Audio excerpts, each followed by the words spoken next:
baik. Bang Hensat, kira-kira yang main silat nih siapa? Minimal dari 2 kandidat yang beredar namanya ya, ada Anies dan Ridwan Kamil. Apa sih parpol yang main silat kan? Apa sih yang dicari gitu? Apa sih yang ditunggu? Lobby-lobby macam apa gitu? Ya yang ditunggu kan menang pastinya ya. Makanya semuanya tuh pengen cari menang. tahu pengen menang ya. Iya. Yang tertinggi elektabilitasnya Anies. Cuma kan misterinya adalah saya nggak ketemu tuh alasan rezim pemerintah ya atau penguasa kenapa kartunya Anies mesti dihidupin lagi gitu di Jakarta. Karena kan itu kan berpotensi nanti jadi lawan Pak Prabowo, jadi Di lawan Pak Gibran di 2029. Oke. Jadi kalau kemudian kita nggak ketemu alasannya, terus jangan-jangan memang akan dimatikan kartunya gitu ya. Kecuali Udah ada kita indikasi ke sana nggak dari pergerakan per hari ini? terakhir kan mengandalkan PKS dan PDI Perjuangan, dan PKS kemudian mengusulkan nama lain gitu. Walaupun ya usulan ini kan sebelumnya nih Vi, kan ada desas-desus. Katanya supaya tidak mencalonkan Anies Baswedan, PKS ditawarkan kursi menteri. Yeah. Kemudian ada wakil gubernur, kemudian ada logistik juga. Nah, menurut saya salah satu tujuan dari pencalonan Sohibul Iman ini untuk bergaining position. Kami tuh pemenang pilkada Jakarta, pemenang pileg di Jakarta loh. Ya, DPRD. Level kami harusnya gubernur, jangan nawarin wagub dong. Makanya muncullah pengumuman kemarin Muncul gitu. pengumuman kemarin, tar dulu Agak ya. naik nih daya tawarnya nih. Ya, nah tapi kan sekarang pertanyaannya, ini Anies Baswedan mau dihidupin nggak kartunya? Oke. Kalau kartunya dihidupin, ya kan harus ada tujuan khusus nih buat rezim. Kenapa nih dihidupin? Misalnya ya, Pak Prabowo bilang ke Anies, misalnya ini liar nih, Mas Anies nanti jadi wakil saya ya 2029 karena Mas Gibran kelihatannya bakal cari pasangan sendiri gitu.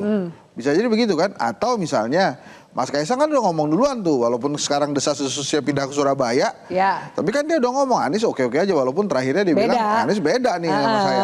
Jadi selama alasan-alasan Anies Baswedan memang kartunya mesti dihidupkan, ini dia bisa nggak dapat partai untuk tiketnya ini. Makanya saya berkali-kali bilang Mas Anies dalam kondisi saat ini ya harusnya dia memikirkan semua opsi. Yang pertama menurut saya harus jaga PKS, harus jaga PDI Perjuangan. Harus jadi kader PKS nggak mendingan untuk mengamankan tiket minimal Kalau dari menurut PKS? saya, kalau mau besar ya cakupannya, kalau misalnya Anies Baswedan Sohibul Iman, menurut saya suaranya nggak nambah. Kalau saya sih sebagai dosen Paramadina senang dua-duanya rektor saya kan. Ya. Tapi warga Jakarta menurut saya nggak nambah suaranya. Jadi harusnya sama siapa? Harusnya menurut saya Aniesnya di PKS kan, mencalonkan diri sebagai kader PKS, nanti wakilnya bisa dari partai lain, PDI Perjuangan misalnya. Oke. Nah itu akan berkembang suaranya. Nah sekarang hidup dulu deh kartunya, ini hidup apa enggak nih kartunya nih. Kalau nggak dihidupin, misalnya nih ya, sekarang firm Sohibul Iman. Ya. Misalnya kemudian dengan kadernya PKB atau kadernya Nasdem misalnya, atau kadernya PDI Perjuangan kan tutup. Selesai dong, Anies selesai. Selesai Aniesnya, kecuali tiba-tiba Pak Prabowo dan Erlangga Hartarto setelah diberikan restu oleh Pak Jokowi, hidupin kartunya, hidup.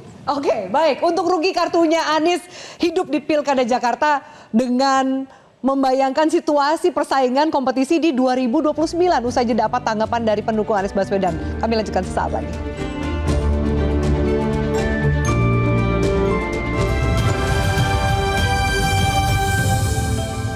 Jelajahi cara baru mendapatkan informasi. Download Metro TV Extend sekarang.